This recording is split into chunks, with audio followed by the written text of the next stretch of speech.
I'm proud to call Nathan my son. He's come a long way from the toddler hiding in the clothes rack at Walmart as they were announcing a Code Adam, which is all employees looking for a lost child, to the fine young man that you see today. I never imagined that dragging Nate to FFA events when he was a young kid would have ignited the spark of agriculture that you see today. I am excited with his zest of life and carefree attitude. Not only is Nathan my big brother, he's also my best friend, and I know that I can go to him with anything, and he'll always be there with open arms and big ears to listen and a big mouth to give you some good advice back. Nathan has sparked my passion for agriculture and has grown me into the FFA member that I am today. I'm proud to introduce my brother, Our son, and your Indiana Southern Region Vice President, Nathan Fairchild.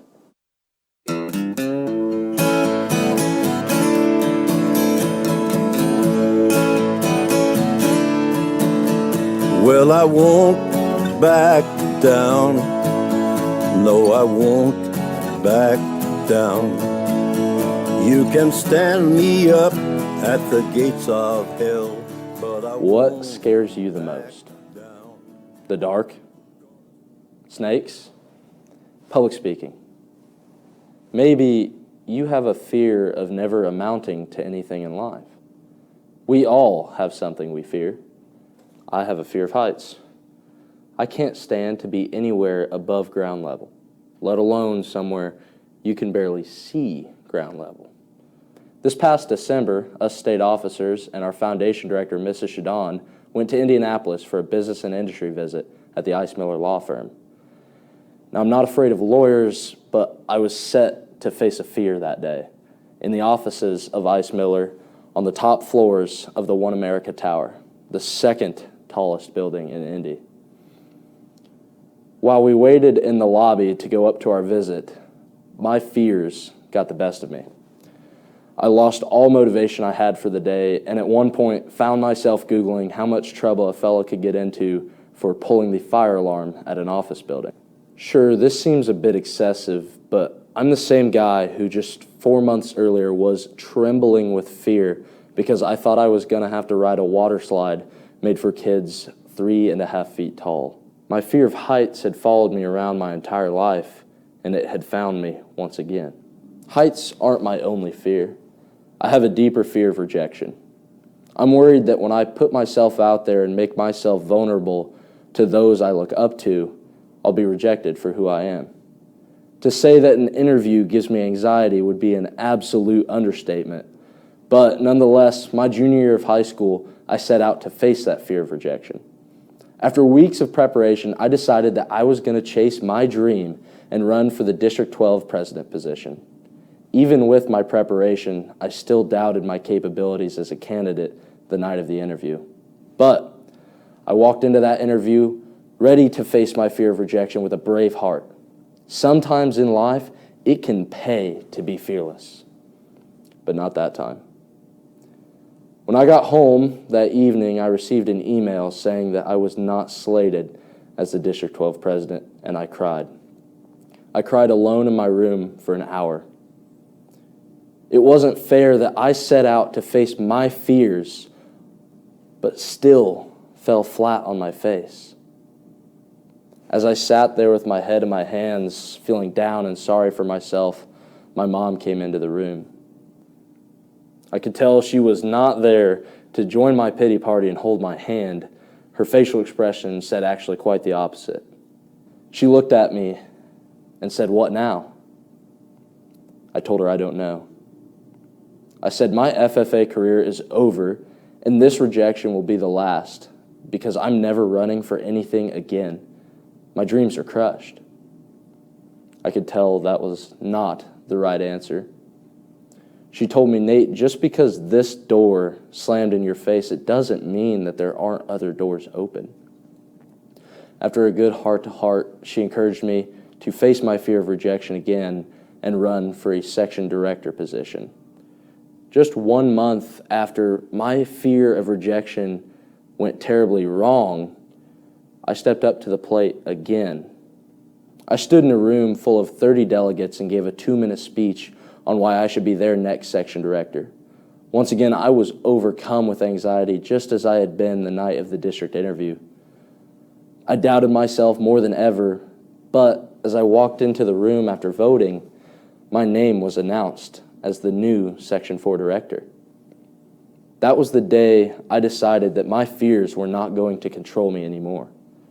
I finally had confidence, so much confidence that 1 year later, I faced my fear once again and put myself in front of the toughest panel of judges I've ever encountered for 3 days as I ran for state office.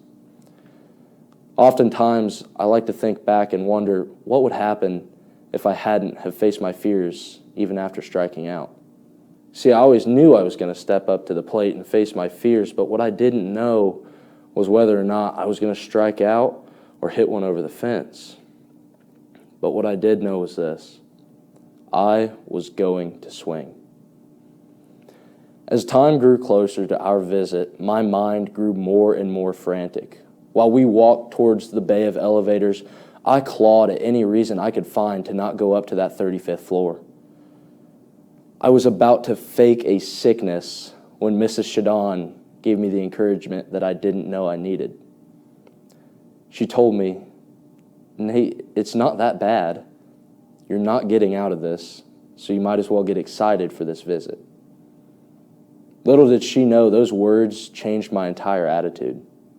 She reminded me that my fear was about to control my life once again, and I had had enough. Against every ounce of judgment I had in my body, I got onto the elevator. I pressed that button and I watched the floor numbers skyrocket to 35. Sweat started down my forehead and my heart raced faster than Ricky Bobby with a cougar in his car. As the elevator doors opened, I felt as if I was about to pass out. While we walked out of the elevator and into the conference room, I was hit with a breathtaking view that reminded me of a very powerful quote from Will Smith. He says, "God put the best things in our lives on the other side of fear." Now, I'm a sucker for a good view. I live for the lookout points at the Brown County State Park, and a perfect day at the beach ends with me being able to watch the sun melt into the deep blue water. But that hour up in the Ice Miller conference room, I got to see my favorite city in a way that I never have before. The cars on the streets resembled the little toys I'd play with as a kid, and the skyline looked like it could go on forever. The world was calm. I was calm. All the way up in the sky at the last place I wanted to be that day, on the other side of fear. The world was peaceful. I felt peaceful. You see, our fears are self-imposed. Just as easily as we can create them, we can destroy them. They're going to follow us around our entire life, but it's up to us to take control of them.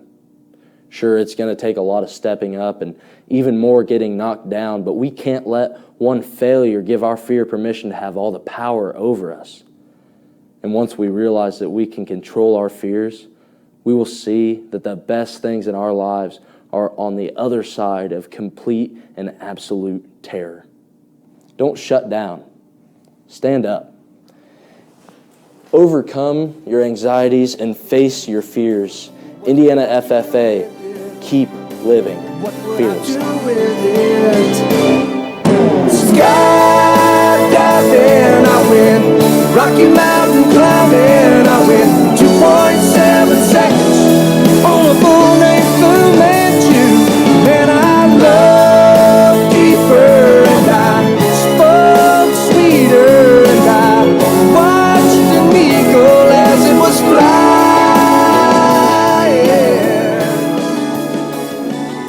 And he said, "Someday I hope you get the chance." Nathan, Nate, or Nato, where do I even begin? Your love for grilled cheese and quesadillas at the most random hours of the night, spontaneous adventures, and love for everything Luke Combs has kept us on our toes, to say the least, this entire year. All jokes aside, you've taught us some pretty intangible life lessons that I'm always going to cherish close to my heart. I admire that you continually embrace every little and big moment that we've had together this year. Thank you for choosing to always share your wise words of wisdom with us and remind us to always live fearlessly. With love from literally our whole hearts. Morg, Dill, Grandpa, E-Money, Katie Bell, and T-Roy.